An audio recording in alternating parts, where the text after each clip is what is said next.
as part of security. And the corporation acts as a guarantor to investments that Indigenous communities want to make into those projects to help both secure the capital, but also, have the capital the borrowing rate be a bit reduced, because the guarantee comes actually from the government of Saskatchewan with the credit rating and whatnot, and which reduces the cost of capital. In addition to my role at CIFC, I'm also with the Indigenous Economic Development Branch of the government of Saskatchewan. There are now currently 11 of us in Regina, Saskatoon, Isla Cross, and Prince Albert, and that work is to work with Indigenous communities and businesses to help support their economic development objectives. Everything we do, including the creation of the CIFC, was a result of what we heard from communities and businesses and what would help them succeed in economic development. And yeah, I'll leave it there for now. Thanks. Thank you, Matt. And Robert. Sure. Good afternoon, everybody. I want to thank the elder for the prayer this morning and acknowledge the traditional territory that we are hosting today's event on. Firstly, I'm a registered member of the Muscatay First Nation, which is located just outside the Prince Albert.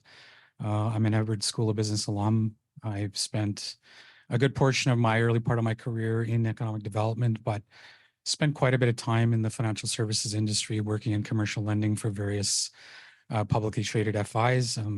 Some of my clients are in this room. I did some projects in this area, so I'm quite proud of those achievements in my time in the lending world. And transitioning into what I'm doing now is unique because it makes it very difficult when you're looking at the scope, I think, and challenges that access to capital pose for Indigenous peoples, really across Canada with respect to lending on reserve and those things. What's unique about sort of what we do within where I am now is we play in the alternative investing world, which is something that's not been made available to Indigenous peoples throughout any of their history in terms of settling of land claims and those things. Alternative investing historically was made available to the global elite or the global rich. It was basically a mechanism that allowed you to directly invest into projects to basically cut out the middleman of needing financing and debt to participate in projects, whether they're large or small scale, anywhere in the world. So that's unique about the difference in terms of what we try to do in our day-to-day work. So, thank you, Robert.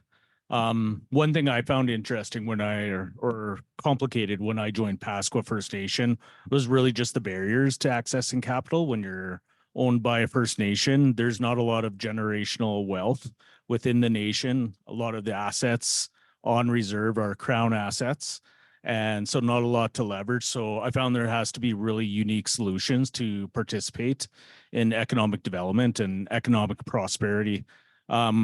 Maybe I'll turn it over to the panelists, start with you, Booker, with each of your solutions to eliminating those barriers, but maybe first identify what those traditional barriers are, and then how each of your unique solutions lift those barriers.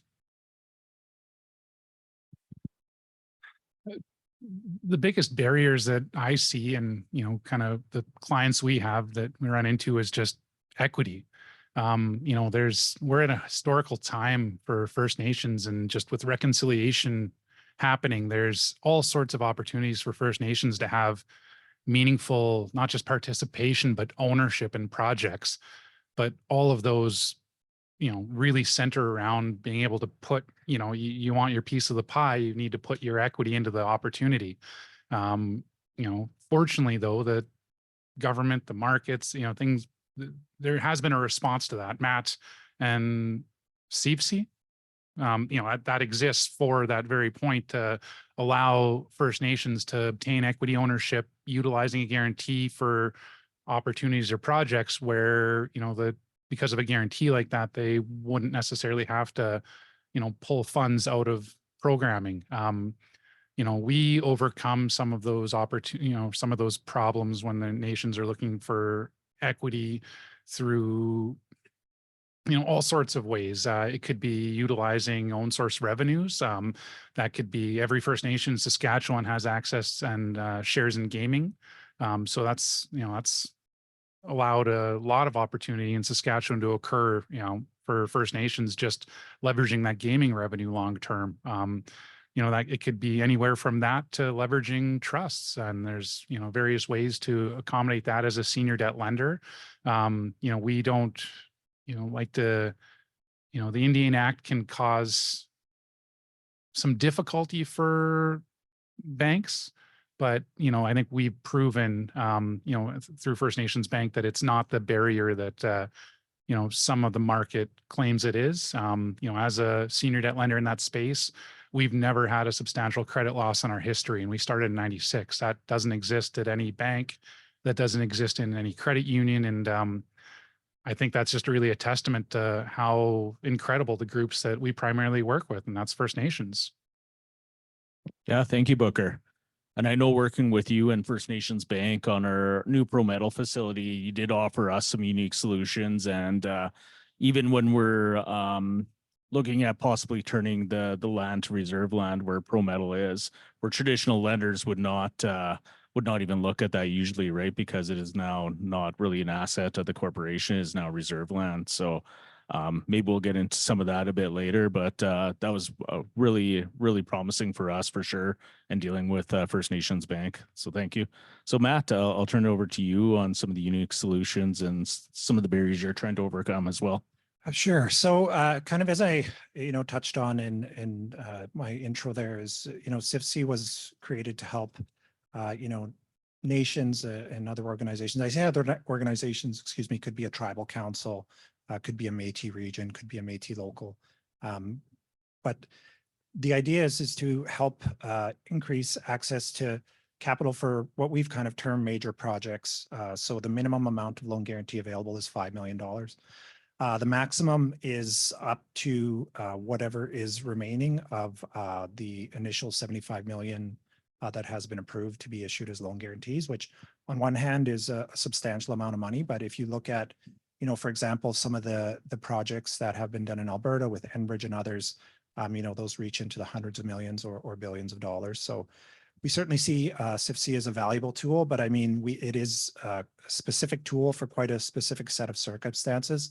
There is as I mentioned, a $5 million minimum.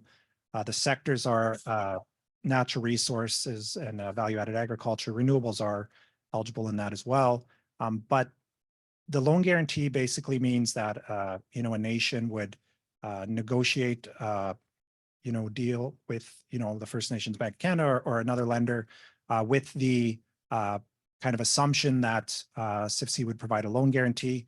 And then whatever terms those two agree to, application is made to CIFC, and the board decides if it's willing to provide a loan guarantee for that deal. But having said that, it is a loan guarantee, but in a sense, it's kind of one step away from the government of Saskatchewan lending that money directly. So the risk tolerance is very low. And that's certainly been a lot of the work since the corporation was launched is meeting with potential project proponents and kind of explaining, what the corporation is for and what it's not for, right? So, there are certain deals that come along for communities that, they might be solid projects and whatnot, but they might be better suited for, venture capital or somebody that's willing to, potentially be exposed to more risk for more reward.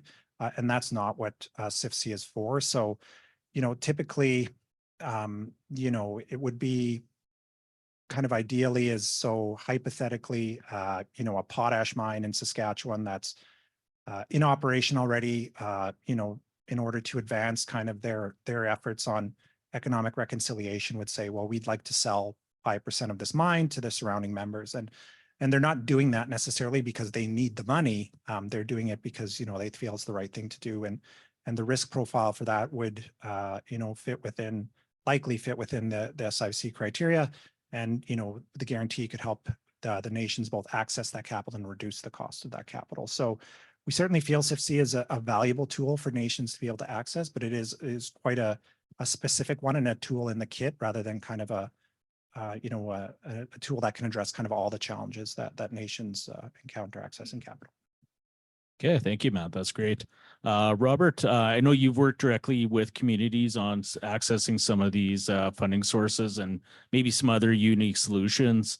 Maybe I'll hand it over to you where you can chat a little bit about that. Sure. So I think again, what makes sort of the Oatsman Investment Company model, different or unique is simply because it very much is community driven. Our owners within the corporation are the nations themselves. So you're essentially in a position where you're managing your own trusts, whether it's a pending claim, existing claim, or something to that effect. It could be any one of those vehicles. Where we try to fill the gaps is in the encouragement and using that model to facilitate investment in terms of your ability to attract capital, using your own money in certain instances, and that's through a process that's called leverage, right? When you're talking about equity, in my experience, it's the ability to be liquid in terms of accessing cash to invest in a project. And there's probably, a long history in this country of, not bad deals, but missed opportunities because of that gap. And so what we're doing is we're putting the nations in a position where, they can leverage their own monies to invest it in their own projects. We're not here to tell them what they want to do and how they want to do it. They need to have the vehicles in place that allow them to make those decisions, to realize on those opportunities, no matter what they are. They could be agriculture, they could be retail, they could be manufacturing. We're not that player in that part.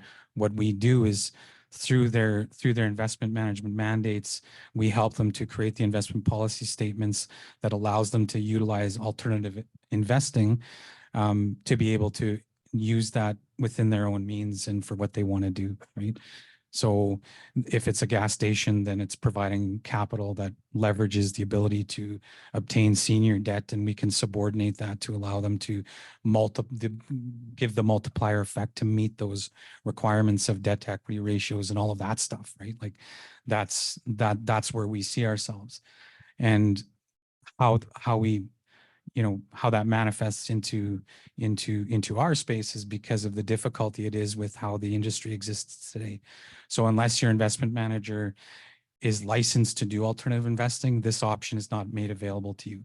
And I promise you, whoever is managing your money doesn't want you to own them, because in our experience, when we went down this path, I was talking to firms all over this country, successful investment managers who have their own shows on BNN, who want to get into the space and want to work with Indigenous peoples, but they don't want you to own them. And most Indigenous leaders, most Indigenous communities, that's what it's about today, is ownership, is that partnership model in which they're making the decisions and they're at the table, seeing the opportunity and having a say in how that's done. And that's really how we've set ourselves up, is because to me, that's a gap that exists that needs to be filled by somebody. Is you can't just start an investment management company. It's a long drawn out licensing process. It's get your degree, go and get an education for 5 years, go and get a 5-year CIM designation, then get another 2 years of experience. And then you have to convince one of the 40 or 50 license holders in Saskatchewan to give you their license. They're not likely to do that. Right. And that's true through every province in this country. And that's the way in which the industry exists. That's what makes it so profitable. That's what really makes it attractive. So when we set up our company in terms of how we wanted to do that, that was a prerequisite. It was the nations who participate are the drivers of this company. They're the owners. We're not here to tell them no. We're not here to tell them what you need to prioritize for what you want to do. We're here to help you achieve those goals. And we work with you to do that. And I think the partners that we have that we're working with moving forward are the ones that are going to help us to see that through, because, we understand the ecosystem in a way in which you need to fill those gaps to allow for that facilitation investment and realization of opportunity, because that's reconciliation, right? No, thank you, Robert. Those are very powerful and great solutions on that. The one thing that I hear, there's different solutions that Matt Booker First Nations Bank provides, and CFC and Robert as well. I know there's also a combination of grants, government grants and everything you can leverage to provide possibly some equity through Corp that we heard about today and everything too. Booker, do you have experience in leveraging different types of funding where you're a partner with grants and everything combined on that to actually participate in ownership of a business or of a project? Oh, absolutely. The best money that your nation or your group can get is the free money. ISK has some of it. If you can get some from them, I think there's some ISK people here. Get every dollar you can from them.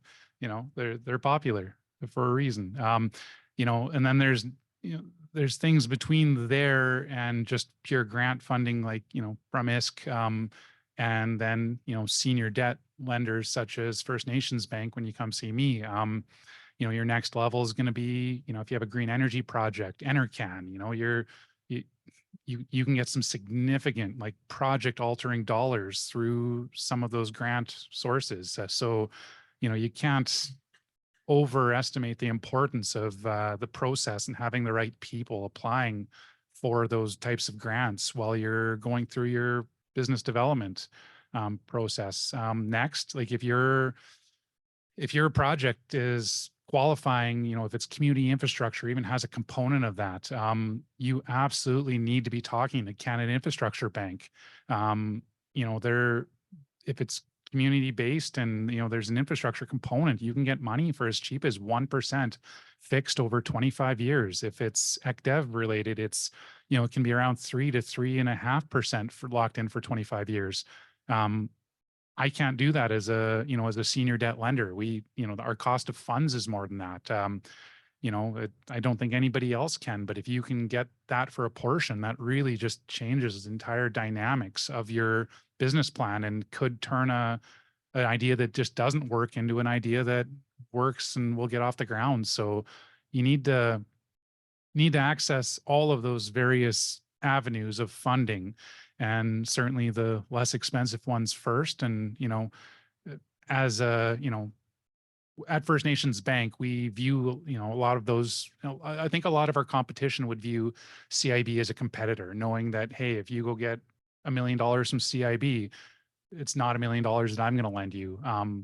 Being that we're a Indigenous owned institution, I will put you in touch with Canada Infrastructure Bank. I'll set up the meeting. If it's something that will work, I'll assist with that, even if it means that maybe I'll do less lending to you. It's the right thing to do. It's going to help build a relationship, and it's going to make the projects stronger. So, absolutely leveraging all of those areas is important and crucial. Thank you, Booker. And yeah, I can speak to example about leveraging all those with us personally as well. We're able to access Prairies Can funding, funding from First Nations Bank Canada, some ISK funding as well. So layered all three of those on top to create really a strong equity position in our new projects. So I can definitely speak to that for sure. Matt, any experiences in that from yourself as well? Not really, directly related to CIFC. I mean, certainly in the work of the Indigenous Economic Development Branch, there's, a lot of discussions about potential sources of funding, and, some of them, Prairies Can or ISK or others are certainly part of that discussion. Regarding kind of the lending or sort of the financing that, CIFC is getting involved in. I mean, we have a similar kind of approach to the First Nations Bank. Is our goal is to have as much of the revenue kind of stay with the nations as possible. So if that means that, a larger portion of the money comes from CIB, or if that means, that, Enercan is in the process of developing kind of a national access to capital program, if they can kind of provide nations kind of dollars at lower rates, I mean, that's, something that we would support as well. And similar to the First Nations Bank, I mean, we will help you make those connections if necessary to help those discussions. I mean, I've been part of I don't know if it's called kind of a, committee or whatnot, but part of the discussions federally around the Enercan program. And there seems to be a desire both from Saskatchewan and Alberta and Ontario that currently have loan guarantee programs to work with the federal government. And the federal government has kind of the same goal. And out of the, programs work together and instead of against each other, and those discussions, you know, continue, and we're looking forward to, you know, that. But yeah, I mean, we, you know, when it comes to a project and, you know, particularly larger ones, the more, you know, cheap money you can get or free money, I mean, the better it is for the project, and the more it improves the economics, and anything we can do to support that is we're happy to do. Thank you, Matt. On that, Robert, and your unique experience on dealing with communities and everything, do you have any other you know, funding sources or ideas on that as well?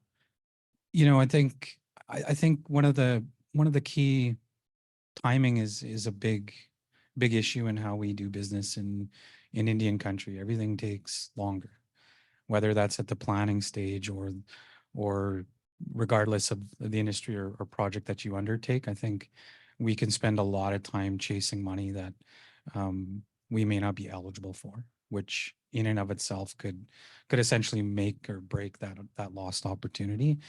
And I think from what we try to do, I think with what we want to see is more realization that, you know, that deployment of capital that you have control over could have a higher yield or return when you actually are in control of it, right? And so, you know, it's a competitive process. There's not enough to go around. And so I think, you know, what we try to caution, at least work with the nations we want to work with on is them understanding that, right? Is the opportunity cost of making that decision when, you know, you're 4 to 6 months away from funding, right? Like is it really worth it, right? Because the time value of money is something that needs to be begun to be understood, right, within how you make financial decisions. And you want to make sure that you're leveraging the right opportunities to make the right decisions, but it changes when that equity becomes your own and you're able to structure in such a way that you can literally create your own yield or your return or your rate to make the project work tomorrow. So your people can go to work the next day, or the shovels go in the ground the day after that, right? Like, I think there's meaning in purpose in how we try and see economic development in the future. And that's for us where we want to play. Is we're never going to tell them don't do it, but we're definitely going to advise them on, if you do this, this is potentially what would happen. Is it really worth it? Right? Yeah. I know, depending on one source of revenue or one source of funding, such as grants, right? There's a lot of stipulations around them that could delay projects if you're relying solely on grants and everything to fund your project. A lot of them have to be shovel ready in order to apply for them as well, or to be eligible for them. So there's a lot of waiting around, like you said, Robert, on that. That might not be feasible as well. So I think always leveraging or exploring all opportunities on funding and access to capital for sure. Booker, do you have any success stories that you've dealt with directly, and maybe tell us a little bit about those? What kind of success story Well, do we want to chat about? I don't know. I'm gonna finance a Yeah. potash mine for somebody here Yeah. today, so Matt's gonna guarantee it. So that's we can talk about that one next year. Yeah, that's awesome. But no, like, honestly, every so my background, I'm Métis, but my background and experience working in this First Nation Ec Dev space is relatively new. I've worked in it for about 3 years now. Prior to that, I was working, you know, in Saskatchewan for a couple larger entities that, you know, and I had lots of projects that were big, exciting. I worked with people here in Regina that own private jets, and I worked on some really interesting projects. But now pretty much anything I do honestly has a lot more meaning. And, you know, from, you know, seeing Pro Metal expand and, you know, us being able to take part in expanding your operations there and seeing that business grow. You know, when we do a successful Ec Dev project with a client, it means that, you know, there might be 40 jobs that, you know, not just jobs, but career type opportunities available for members of that nation that, you know, as in First Nations world, that's affecting what, 300 lives? Like, it makes a difference. And it's it definitely, all the projects and everything I do, you know, definitely gives me that feeling when I go home. Well, I work from home, so, but when I shut that computer off at the end of the day, you know, that it makes a difference. You know, there's been opportunities all across, you know, Canada that just, you know, make substantial difference for nations. You know, any specific ones, you know, in our space, we can't really, you know, there's privacy and whatnot. So unless, you know, somebody like your group that's willing to have a big sign out front, or, you know, that we're able to, you know, we financed and we're able to work with Cowasis at their green energy project, their solar project right outside of town here. You know, just being able to take part in some of those exciting, you know, opportunities is absolutely lots of success stories. Yeah, no, that's great. And yeah, we're more than willing to share our success story at Pasqua and Pro Metal. Just build that capacity, and it goes not to one or two shareholders. That economic return on it is to the whole nation. And I heard today that the whole nation, every community or nation member is a shareholder, right? And it's amazing the economic impact that has, and just start to create that generational wealth. Does anybody else want to share any specific success stories, or from a high level anyways? I know everybody's probably has an NDA or sworn to secrecy, so I know that's pretty tough. Maybe I'll speak to more of a, you know, I think of a hiccup that we experienced rather than a success. You know, I think, you know, the fear of getting into this industry is unique because it's really never been done, right? And you're talking about fracturing relationships that, you know, pre-exist, you know, a lot of things in terms of who nations work with on a day-to-day basis. And, you know, through our initial, you know, startup phase, and there were definitely barriers where, you know, we really saw, you know, the need to kind of understand the communities a lot better in terms of how we interact with them, and really at the community level. And, you know, what we learned through that first stage was really to pick our partners a little more diligently. This isn't for everybody. You need to be at a level of sophistication, which I think there's some comfort or experience that you may or may not have, good or bad, in business. But also at the same time, I think there's that connection to community that's very important when you're talking about something like this, because you know, investing is new to, I think, a lot of people. Most people don't manage their own investments. So when you start going down that path, you tend to lose people kind of right away, right? And I think for what we experienced early on with, you know, some of our initial founding nations who are no longer with us, you know, our goal was to make this as easy as possible. But we also made it as easy as possible for them to leave. We are not holding them to a relationship they don't want to be in, right? You know, I enjoyed the presentation earlier about partnerships and knowing and valuing that, and I think that says a lot about what you need to do, because we're not here to make things more difficult. If it's not for you, it's not for you, right? And you have other options available to you for solving your own problems and issues that you may have at varying levels of activity in your community. Our goal is to work with you as advisors. Our goal is to work with you at that community level and to be accountable, right? And I think, you know, that's something that makes, you know, this process of getting into business, being in business, and being successful important, right? Because who you work with is a testament to that. It's a reflection of leadership. It has to fit with the values and all of those things, right? And for us initially, that was, I think, something that, you know, the interest has always been high in who we talk to in traveling all over the country, Treaty 1, Treaty 6, Treaty 8, Treaty 10, all over the place in front of groups of nations. There's probably $8 to $10 billion available of investment that's either in the market now or is transitioning over the next 2 to 3 years. And so the heightened interest of what, you know, we're offering through what we're trying to do is to make sure that, you know, we're picking the right partners and we're working within their ecosystems, as I said, to support, you know, those other relationships. Thank you, Robert.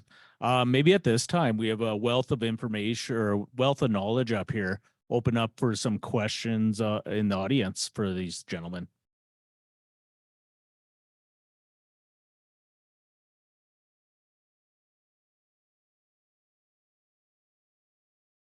Oh, we have one. Alana.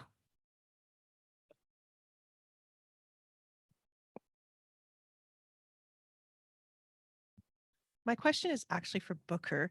I work in a public sector organization. We're very, very risk averse. And so one of the requirements on some of our contracts is for companies to have what we call a comfort letter, but it's essentially backing from the bank. It's a letter of credit.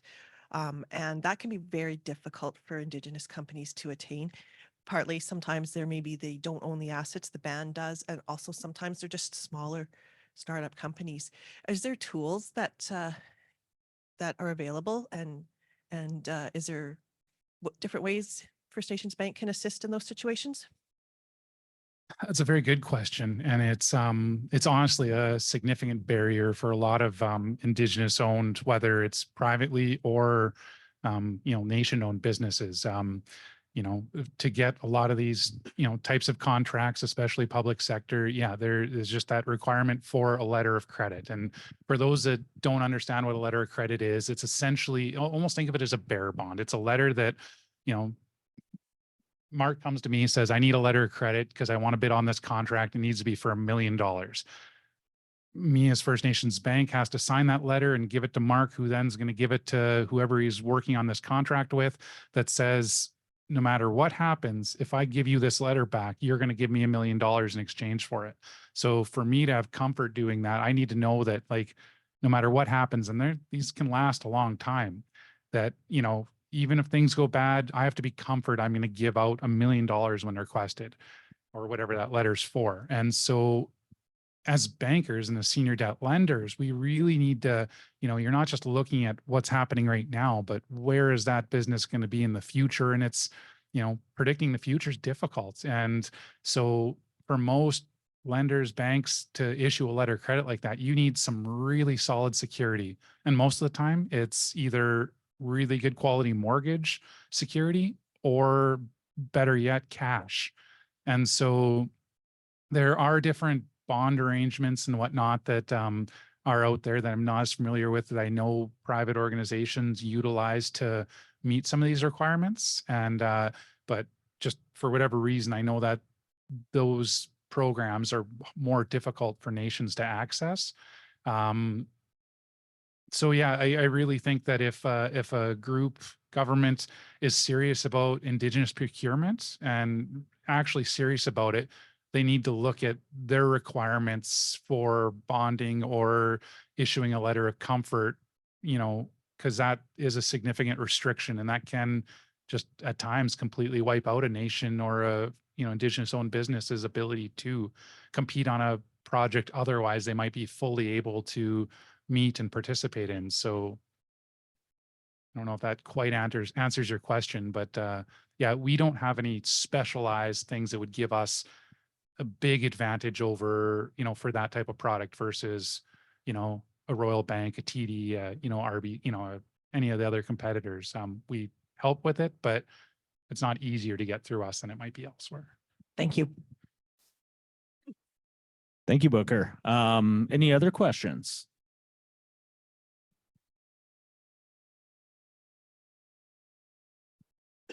Doesn't look like there is. Maybe we'll have some closing thoughts of wisdom for each of you. Maybe Robert, we'll start down at your end. I'm, very, very happy to be here. Very, very proud of the organization and the organizers to allow us to be here today. As I really enjoy the story of Wiotswin and what we've accomplished. It's really was a 9-year journey that sort of took life a couple of years ago. And the guys we work with, it's one of those stories that we went to school together. We played hockey together. We kind of grew up together, but we never worked together.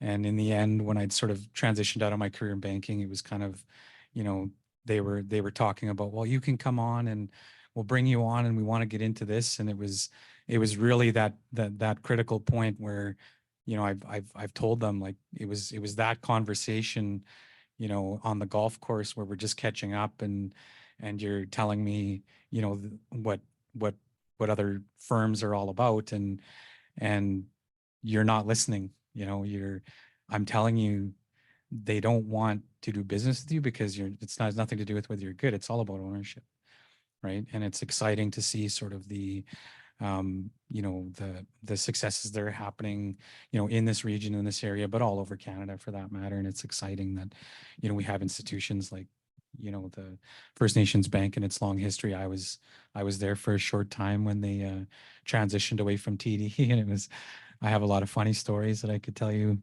about my time there, and it was great.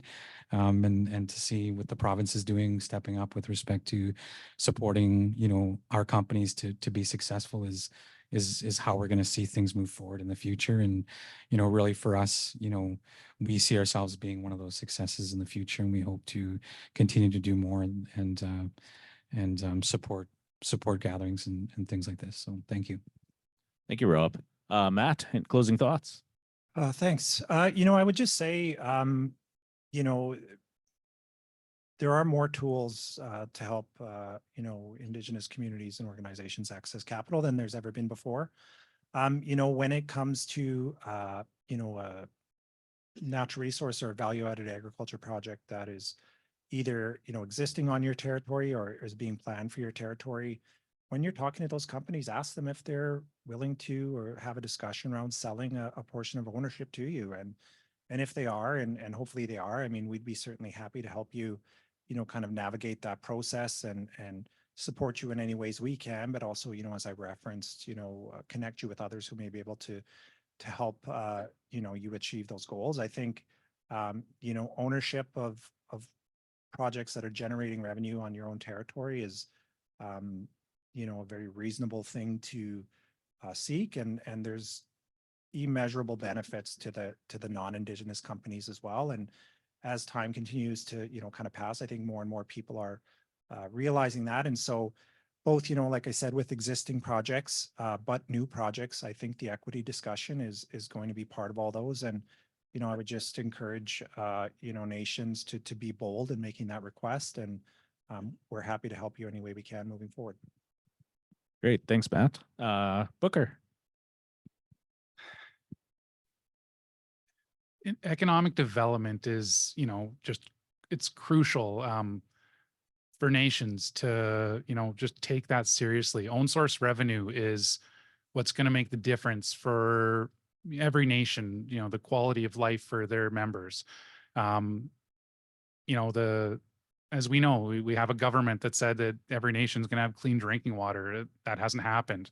You know, we're probably going to have a government change. If you look at the polls coming sometime in the future, are they going to be better for First Nations? Worse? I don't know. But what I do know is that if your nation has X amount of own source revenue, you don't need to depend on whatever government, IS, anybody else to solve different problems for you. And having that power, having a budget, the capacity to, you know, not wait for a grant, not wait for funds is what just really makes a difference in lives. And, you know, every nation has that ability and should be making that a priority. And capacity is the next big thing. There's, you know, there's nations in this room. There's, you know, that FHQ is an amazing, it's you know, it's 11 nations coming together to, you know, further economic development and provide those own source revenues for nations. You know, can't stress how important that is. And that's what's going to make the difference for people in the future. If your nation doesn't have capacity, there's amazing groups, there's consultants out there that can help add that. Be careful, because I've worked with nations who have great consultants. I've worked with ones who have ones that are not great, and picking who you work with is, you know, that can make the difference between a successful project and just spending a bunch of money and having nothing to show for it. You know, just do your due diligence. Make sure you're holding the people that you hire accountable. And if you don't have the capacity and you're hiring people, make sure you're planning on building that capacity. You know, if you're working with somebody to develop something simple as a gas station, make sure the next time that, you know, even if you can't do that on your own right now, the next one you're going to do, you will have the capacity to do. If you're building a solar project, and even if you're a minority owner in that, make sure that your involvement is allowing you to build that capacity internally. So maybe on the next one, you can take a bigger part and play a bigger role in that. It's all about capacity development, and there's lots of opportunities. We live in, there's more opportunities for nations, and reconciliation, more of an appetite for it than has ever been the case in Canada, and just take advantage of those opportunities when they come up, and don't get taken advantage of, because there's still lots of groups that are gonna, just view you as a route to use to get in on that project. And, just be careful out there. Well, thank you, Booker. I really enjoyed this panel. A lot of great tools that are available now that have never been available before to Indigenous people and nations. So very exciting time, I think, for economic development and access to that capital. So please join me in thanking this wonderful group of panelists.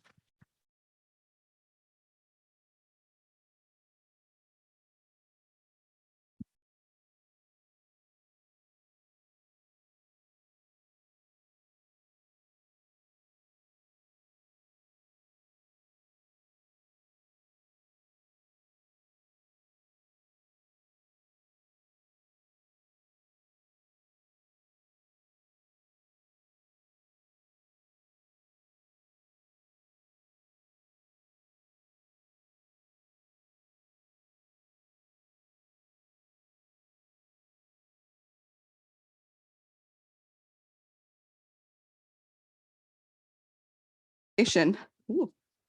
Thank you to our moderator, Mark Brown, and panelists, Rob Woods, Matt Smith, and Booker Cornea. So I think it's fantastic that Indigenous peoples have more economic opportunities than ever before. Me too. There are a lot of fantastic organizations that do some really impressive work. Agreed. Now, as a marketing communication specialist, one of the biggest barriers to economic growth that I see is a lot of these organizations aren't actually sharing with the world a lot of their many accomplishments. Yeah, that's an excellent point. So which brings us to our next presentation, Cultural Resonance, Indigenous Marketing Approaches. We see many find success by celebrating their Indigenous pride as part of their branding. So we'd like to welcome Dwayne Bird to share some insights how marketing can help you cultivate economic resilience.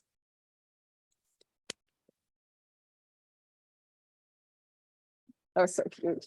Oh. Just let it slide here. Just.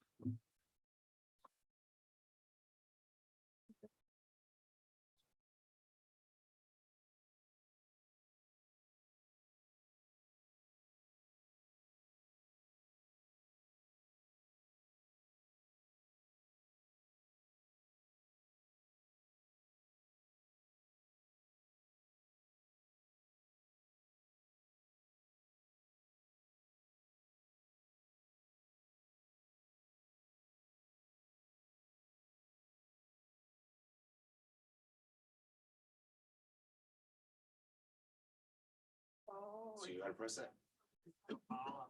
There you go. I'll just hit you up. Cool.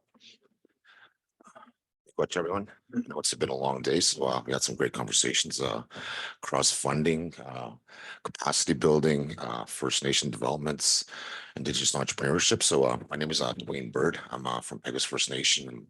I operate, I'm owner of 3 businesses, Indig Pro, which is a digital marketing communication company. We primarily do a lot of branding, video production, strategic communications, content creation, web development, software development, a lot of let's call boutique projects in some capacities, but I also own a print shop, which is, get it to the next slide, primarily does a lot of wide format, small format printing. So we do everything in kind of a small format space as far as business cards, brochures, booklets, and anything marketing related as far as front facing materials, exhibit displays and things like that. But one thing I noticed, we're 4 years into our operation. When we first started out with our business, we started out with a laptop and $10,000. We were shut down We actually opened up 1 month before the pandemic. So we actually had to shut our doors down once the pandemic hit for a year, right? So, but that was a great lesson for our companies as far as being able to grow and create vertically integrated companies as far as being able to support one another in various capacities. So again, and I go back to where how we kind of started out in the 800 square foot office and kind of how we've transitioned those companies to go into our own facility of 4,000 square feet, but also grow our shops into a $1 million business. So our first company, Indus Pro, was actually been able to do over $1 million in terms of work last year in terms of software development, web designs, creative, but also be a bridge for industry. And I think that's what I've understood here as far as a lot of the groups in terms of being able to work with Indigenous communities in terms of how to relate, more importantly, resonate with Indigenous audiences. And that's what kind of where we've seen a lot of success with Indus Pro in terms of how we've been able to support a lot of either industry or First Nation groups. So say it again. But also with that, in our growth, like I said, we've identified we've started out with a laptop and $10,000, but in that process, it's as you know, we're dealing with a lot of financial institutions as far as Indigenous entrepreneurs or First Nation groups being able to acquire capital in terms of how we navigate those processes. So I kind of took a difficult route as far as being able to, in terms of how I want to scale my businesses, but also acquire capital and grow my my entities. So versus kind of startup loans and opportunities that are entitled to Indigenous entrepreneurs in various capacities, I decided to actually move forward with my businesses with into a pandemic, but look at expansion costs versus entrepreneurship loans, startup grants. So I actually set a goal to chase down $1.2 million in terms of my own equity, in terms of how I can expand on my businesses and look at fleshing out our capacity, but in terms of who we are engaged with and how we want to merge our businesses with industry, but also with First Nation communities. And again, so last about a year and a half ago, we started that process. So we acquired almost like 350,000 from the Business Development Bank of Canada, and that fast tracked our us wanting to move out of our space, which was on a urban reserve development property in Winnipeg. With Winnipeg, in terms of the landscape across the country, in terms of urban economic reserve opportunities, there was a gap that was there. There was no, which kind of brings me to Minadawa Indigenous Business Services. So Minadawa Indigenous Business Services is actually my third business, and what we do there is we work with over 150 First Nation businesses, organizations, and we provide various wraparound supports when it comes to the 4 companies that are associated to it. Indus Pro, which does a lot of branding, marketing, kind of everything within our realm. Our print shop does everything within the print shop space, but we also associated a bookkeeping company and be able to work with organizations and kind of merge and support them with business taxation, business plans. Also, we have another grant writing company that supports businesses as far as being able to go after grants and expand on their operations. So I go back to why this, and it goes back to like, it doesn't have to be a First Nation entity, as far as creating space. I think we have individuals in our communities that are fully capable as far as creating structure, but also creating opportunity. And I think with Minadawa, we were able to create the first co-working space on an urban reserve in Winnipeg, Manitoba.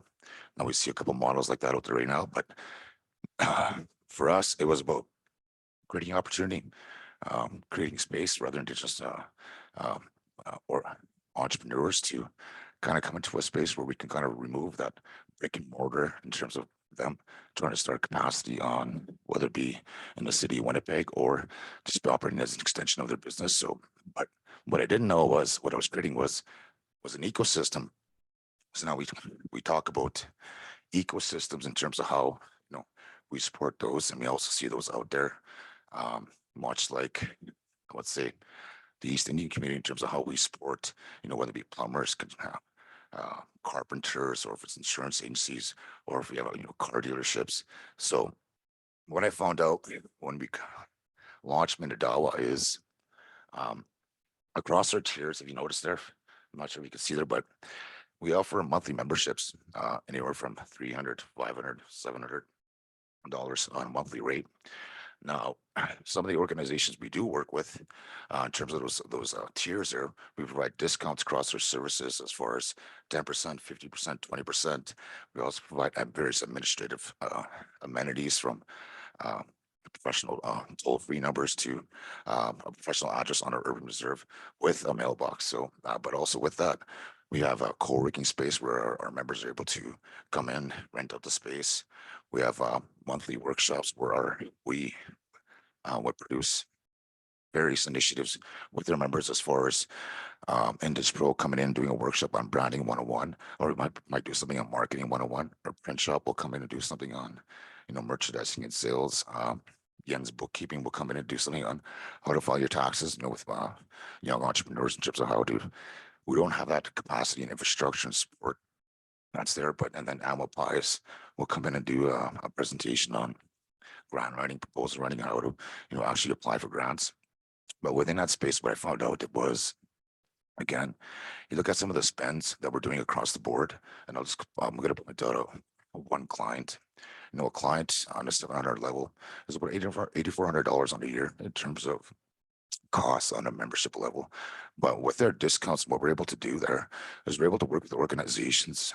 So that spend with that one client stemmed out almost 200,000 in terms of communication work, brand development work, working with their partnership with Travel Manitoba, but flushing out and creating up their systems.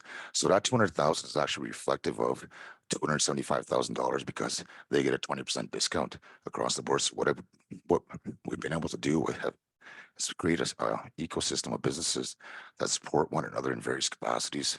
So our monthly workshops are also open to our members. They're able to come in, merge their services, and bridge with the other members, right?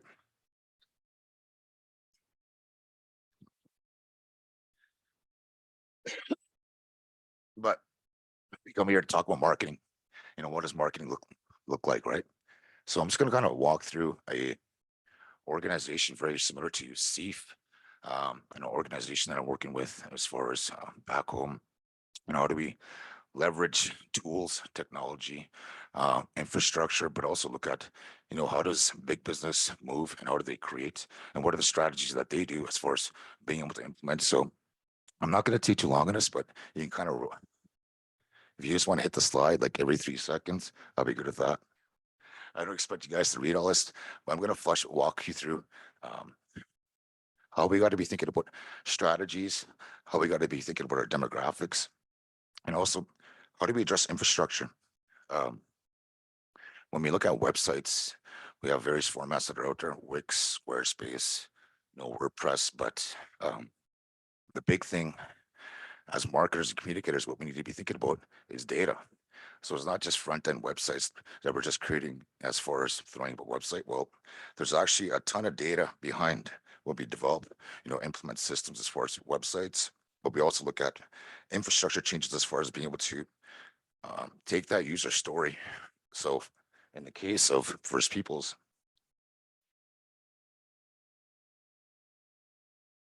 so we have an organization that hasn't really changed any of their branding in about I think it's 17 years as far as their implementation, but we're very similar to many organizations that exist in our communities as far as when we look at our infrastructure. But what is branding, and what does that mean, and how do we merge these various strategies across web, across marketing, across social medias. So with this organization, our first move was, looking at the branding component, who we are as an organization, and with them not having, you gotta hammer through this, not having done anything in that space. We wanted to, refocus on a lot of the brand development, but also look at the goals and values of the organization. So again, this is kind of just some like, some of our own approaches as far as how we work with organizations, being able to run them through, various looks.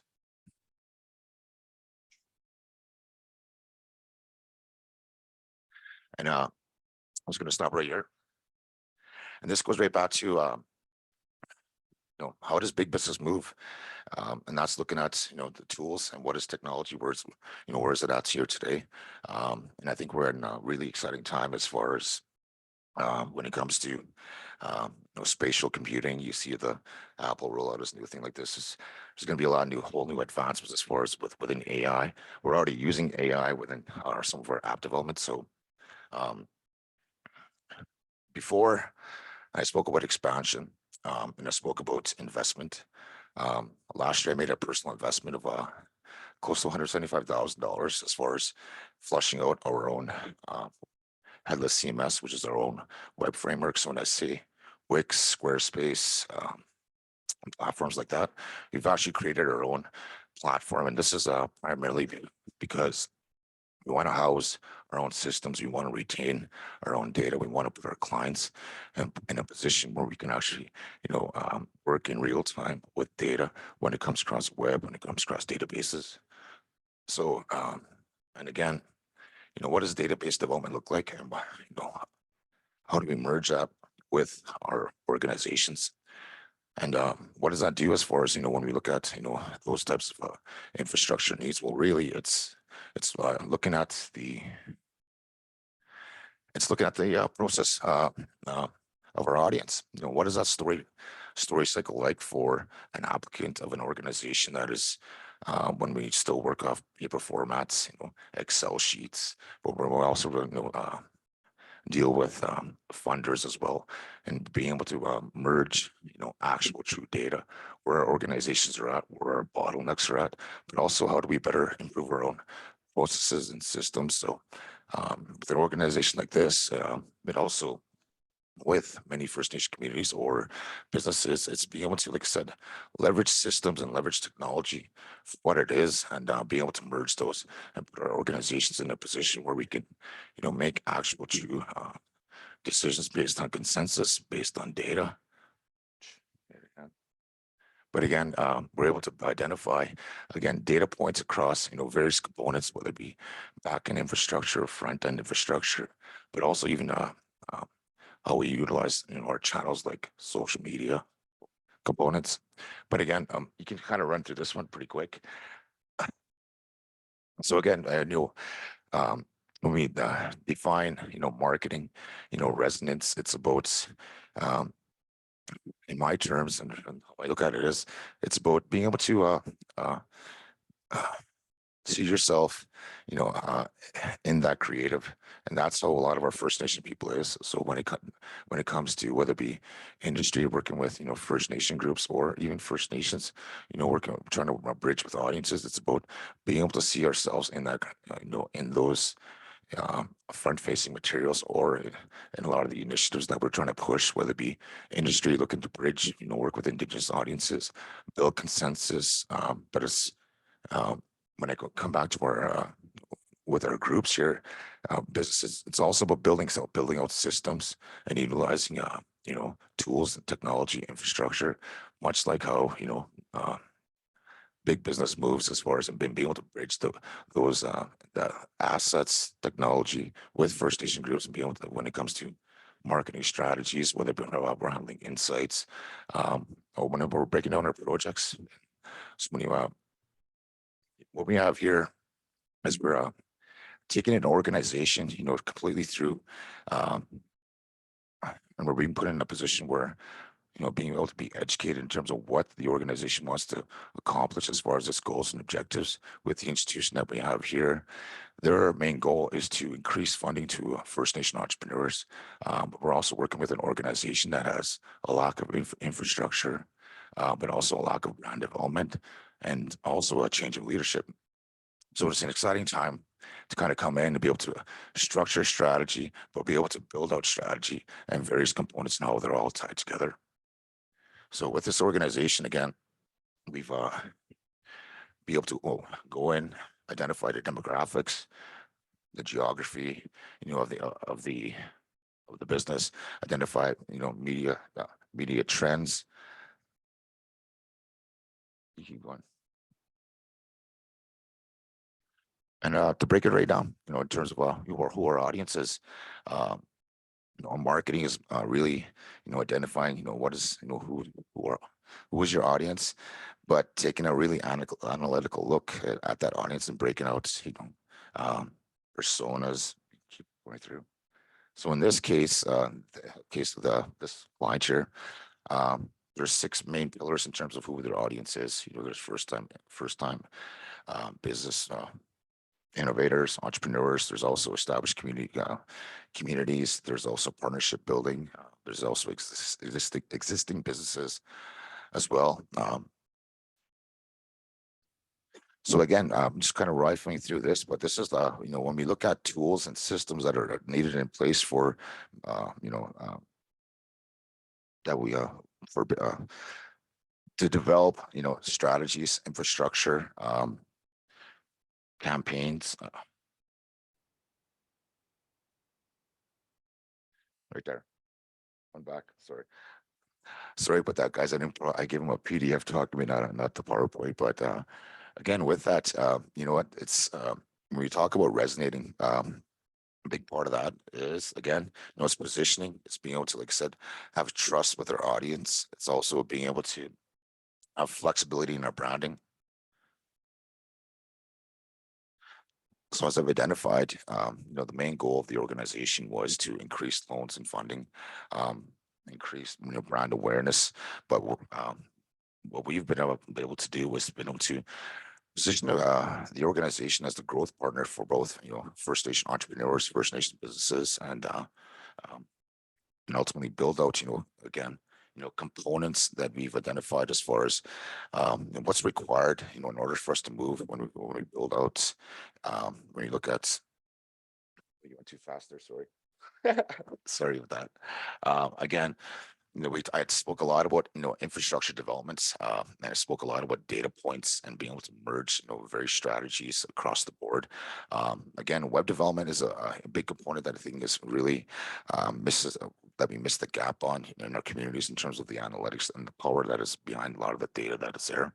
And it also goes back in terms of database development. So when we look at systems, with organizations, here we have an organization that is still working off of paper format, Excel formats, but we're also dealing with a lot of, funders across the board, and being able to, work with our audiences in a manner, but also whether it be or within our own frameworks, and being able to retain that data for whether it be increasing funding across our projects or building consensus across projects, or if it's building better system processes, with our organization. So through a lot of database development, we're able to structure, organizations in a way where we're able to, in this case, take that basic paper format, but also identify that whole life cycle and identify where the bottlenecks are in our process and allow organizations to, make pivots. And that's what, data and marketing can do when we're looking at, the analytics and the metrics that are behind a lot of the systems that we have out there, whether it be Instagram, Meta Suite, or if we're dealing with our own database development, or if we're dealing from our website traffic. It's being able to break that information down and how do we leverage that in terms of the same way that industry utilizes the same metrics across the board. You kind of jump right through this. So there's a lot of various components that when it comes to metrics that are out there, in terms of how does industry utilize these avenues. A lot of it is paid media and being able to develop strategies and leverage, media buying plans, but also content marketing. And also when I speak about having that front-facing creative, it's having, Indigenous creatives, graphic designers, storytellers, and being put in a position to be able to relate these stories. We have a wealth of tremendous talent that is out there in our communities here today when it comes to whether it be designers, again, marketers, communicators, or even technologists, and being able to be put in a position to actually develop and also and a big part of why I say be put in a position to develop is because our people need to be seen in those front-facing materials. That's how we gravitate towards initiatives. That's how we gravitate towards brands. That's how we latch onto brands. But when it comes to like developing, components, even when it comes to like, much more negative issues that might run in our communities, there's ways where we can go combat those things, like I said, with mechanisms, whether it be on our social media components, but how do we leverage those channels and understand those channels for what they are and leverage technology for what it is. And again, there's, I think marketing and technology is an ongoing spectrum that is, continually evolving in a number of spaces. So the big question here, I think that's what I struggle with, when I was trying to answer, how do I present this? Because I think I've had a very unique experience and career that's allowed me to work in various pockets and spheres, and whether it be working with, First Nation chiefs, or if it's working with, groups like Economic Development Winnipeg, and the opportunities that are there within industry. And what I've noticed and I've seen across the board, whether it's working in Manitoba, Saskatchewan, or Alberta, there's a lack of other groups much similar to what Indig Pro does. And I think there's a huge gap that exists amongst industry when it's working with Indigenous audiences, whether it's providing capital or if it's providing assistance, as far as projects to build consensus, to build a potash pipeline. There's all various metrics and components that need to be taken into consideration when trying to engage with whether it be a First Nation community or if it's providing opportunities to First Nation Indigenous entrepreneurs, much like myself. You can kind of stop it there. So I'm just going to end my presentation kind of here right now. And it's more about answering that big question which you had there, Justine, is how do you resonate? It's allowing, organizations, industry to be able to have trust with First Nation groups, but also trust with First Nation entrepreneurs, who are growing their businesses. I think for Indigenous entrepreneurship is still in its infancy stages as far as individuals like myself, and as far as I think we've only been around entrepreneurs maybe the last 25 years, I would say 30 years Indigenous entrepreneurship. But there's huge opportunities and huge gaps to be addressed there.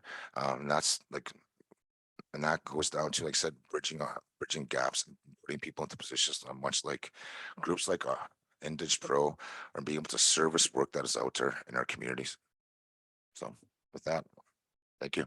I also want to thank the FHQ for, welcoming me here today to be able to share a little bit about, components within marketing, but how do we resonate, with our audiences? How do we build infrastructure and build legacy projects and build on systems that, in terms of how non-Indigenous groups utilize these components and when they go out and develop their campaigns, and so forth. So yeah, welcome.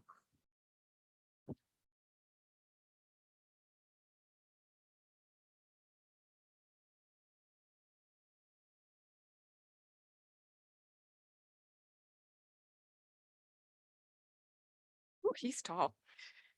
That was inspiring. Thank you, Dwayne. Does anyone else feel like they want to go make art or do some beading now? Just me? Okay. We'd like to wrap up the day and thank everyone who came out. We appreciate each and every speaker for coming and sharing knowledge so that we can all prosper together.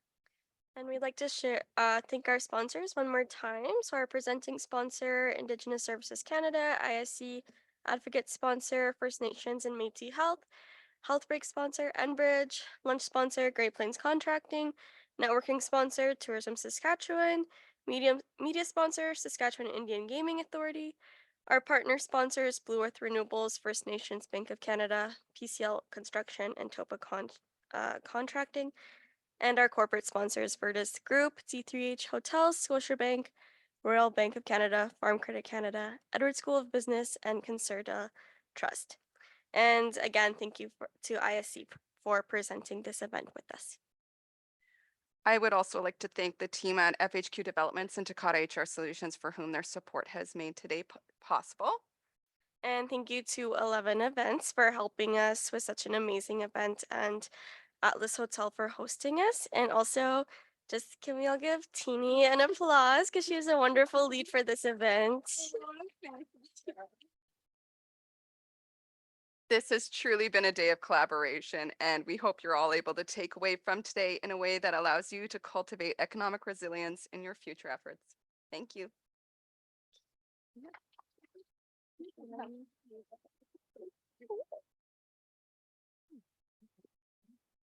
I know.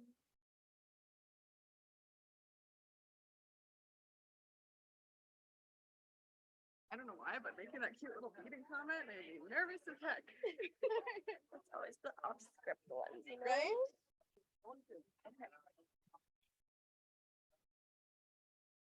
So, you can have a little thank you.